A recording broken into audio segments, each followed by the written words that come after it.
எல்லோருக்கும் வணக்கம். நான் மங்கையர்க்கரசி. இன்றைக்கி நகரத்தார் திருமண நடைமுறைகளில் பேசி முடித்து கொள்ளுதல்னா என்ன, அதுக்கு என்னென்ன பண்ணுவாங்க அப்படிங்கிறத நம்ம பார்க்க போகிறோம். ஒரு நல்ல நாளில் கடவுளின் துணையுடன் திருமணத்தை உறுதி செய்து கொள்ளும் நிகழ்ச்சியை நாம் பேசி முடித்து கொள்ளுதல் என்றும், கெட்டி பண்ணி கொள்ளுதல் என்றும், எழுதி கொள்ளுதல் என்றும் கூறுகிறோம். பேசி முடித்து கொள்ளுதல் பெரும்பாலும் மணமகள் வீட்டில்தான் நடைபெறும். இப்பொழுது மணமகள் ஊர் தொலைவாக இருந்தால் தாய பிள்ளைகள் போக வர வசதியாக இருக்க மணமகன் வீட்டில் வைத்து கொள்கிறார்கள்.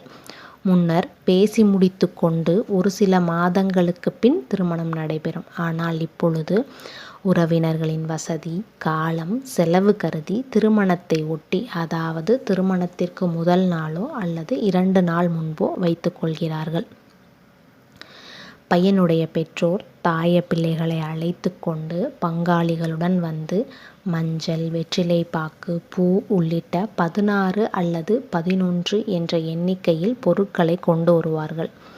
ஒவ்வொரு பொருளுக்கும் தோதாக ஜாமான் கொண்டு வருவார்கள். உதாரணமாக தேங்காய்க்குன்னா ஆனைக்காய் சட்டி, பழங்களுக்குன்னா வாளி, வெற்றிலை பாக்கு, பிஸ்கட், சாக்லேட் அதுக்கெல்லாம் தட்டு எடுத்துகிட்டு வருவாங்க. பெண் வீட்டாரும் பையன் வீட்டாரும் இன்னார் மகனுக்கு இன்னார் மகளை திருமணம் செய்வதாகவும் முறைச்சிட்டையும் முகூர்த்த நாளும் குறித்து 2 நோட்டுகளில் எழுதி மஞ்சள் தடவி தாம்பாளத்தில் வைத்து அதனுடன் பழம், வெற்றிலை பாக்கு, பூ வைத்து சங்கு ஊதி இரு வீட்டு பெரியவர்களும் ஒருவருக்கொருவர் கொடுத்து வாங்கி கொள்வார்கள். பின்னர் பெண் வீட்டில் உணவோ சிற்றுணவோ அளிப்பார்கள்.